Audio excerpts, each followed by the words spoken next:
My responsibility is to serve the story, and the story has aims that are out of my control a lot of the time.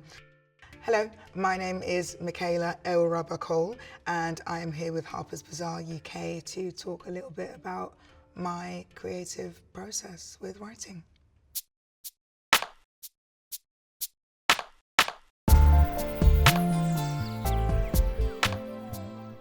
A good story needs to strive to communicate something with whoever is listening, and sometimes that isn't always something that we succeed in on a first draft. So for me, redrafting over and over again and trying to be clear is probably the best component to a good story. Is just how much of an effort you're making to be understood. Sometimes you think the story is worth telling, and then halfway through you begin to think, this is totally not worth it, no one's going to care, but you just have to pursue it. If I tell someone I have this idea, then often another person will encourage you to pursue it, and that will help me not abandon it.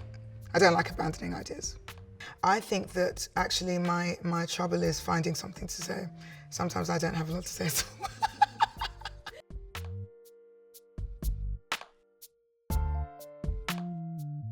Where do I start with when coming up with a concept for a story?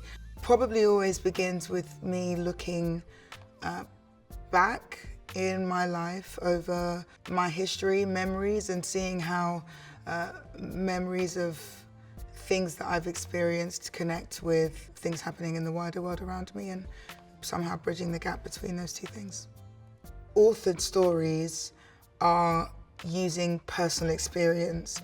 All ideas that we create and come up with are based on our own biases and our own experiences, even when we don't know it. So my stories have been a rather transparent expression of the fact that the author's voice is always in the text. So knowing that sort of makes me a bit unfazed about making sure I keep things private. I obviously keep loads of things private, but I think maybe the magic is having the audience not realize that.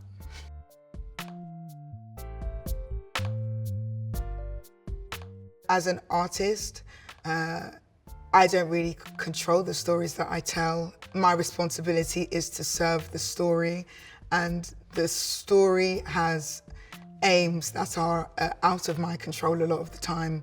I think that the term make a difference is very, very broad.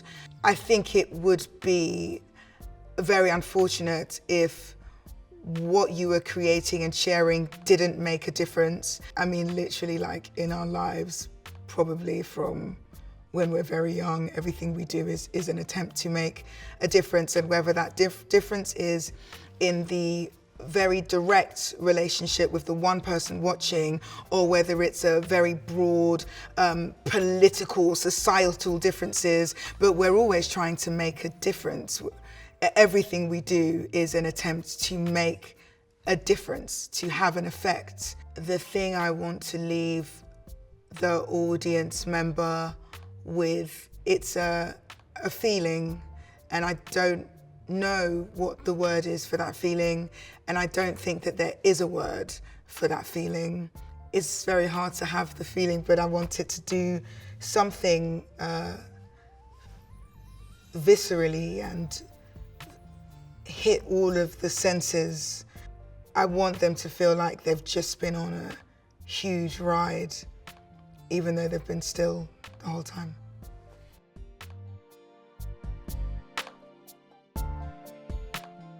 With I May Destroy You, did I begin with character or plot? I think that the two do sort of evolve in tandem with one another. So you sort of, for me, it's just redrafting over and over again and trying to figure out what the story is trying to tell me and who these people are. Sometimes I can write for a year and then suddenly realize who these characters are and what they're like, and realize I haven't quite understood them for many drafts.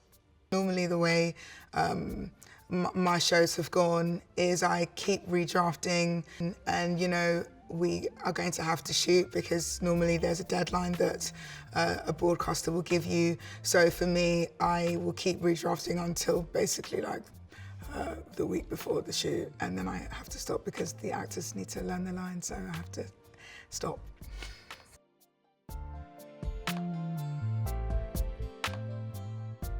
When I write something that has success, do I feel pressure to write something just as good? The task for me is ignoring all of the pressure to create again, or to create something just as good, or to create again at all.